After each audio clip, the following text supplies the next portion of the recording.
পটুয়াখালীর কুয়াকাটায় রাতের আঁধারে কৃষক মোহাম্মদ হাবিব মের্দার সবজি ক্ষেত থেকে 2 শতাধিক লাউ গাছ এবং 250-র মতো বিভিন্ন ফল ও কাঠের গাছ এবং 100-টির মতো টমেটো গাছ কেটে দিয়েছে দুর্বৃত্তরা।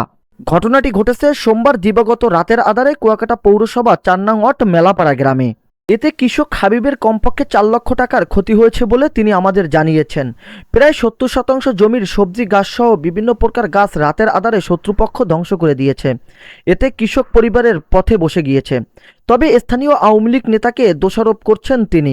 এ বিচার চেয়ে মহিপুর থানায় লিখিত অভিযোগ দিয়েছেন।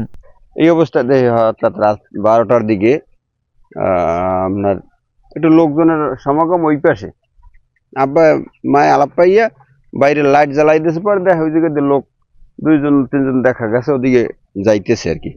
এই কিন্তু লোক চিহ্নিত করা যায় না, পরে আর ওই দেখা হয় না, তো প্রত্যেক লোক যাইতে আছে। সকালে দেখি লাউ কাটতে যাইয়া আপনার এই গাছ কাটা কিরে গাছ কাটা এই করতে যাই দিই টোটালে মাথায় একেবারে কাটতে ফেলাই সব। পরে দেখি টমেটো গাছ কাটছে, বেগুন গাছ পাড়াইয়ে নষ্ট করছে, আর আমাকে কাঠ জাতীয় যত গাছ, আম গাছ প্রায় 250 গাছ একেবারে গোড়ার দিয়ে কাটতে ফেলাইছে। মেহগুনি গাছ, আম্বল গাছ, তারপর আছে আকাশমণি, আম, কাঁঠাল, পেয়ারা, বিভিন্ন ফল গাছ প্রায় 250 গাছ সব ধরনের মিলিয়ে এই রাতে আমার মনে হয় সবই কাটতে ফেলাইতে কদ্দুর ওই লাইট জ্বালানোর পর আলো পাইয়ে ওরা চলে গেছে।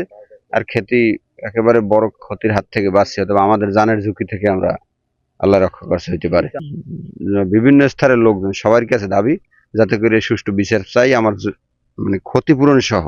এ বিষয়ে স্থানীয়রা বলেছেন, শত্রুপক্ষর জের ধরে এমন ঘটনা ঘটিয়েছে যা স্পষ্ট। বর্তমানে দিন দিন কৃষিকাজ থেকে সরে যাচ্ছেন কৃষকরা। বেড়ে যাচ্ছে দেশের নিত্য প্রয়োজনীয় দ্রব্যমূল্যের দাম।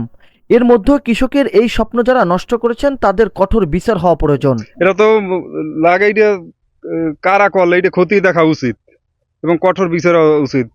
এটা দেশের সম্পদ, কেন নষ্ট করবে? এটা জমি ঝামেলা আছে, এটা হইতে পারে, কিন্তু এটা কি করছে, এটা ক্ষতি করাটা খুব দুঃখজনক লাগলে আমার দ্বারা। এটা চোখের সামনে এমন সোনালী ফসল নষ্ট হতে দেখে কান্নায় ভেঙে পড়েছে হাবিবের বাবা আবু সালেমের দা।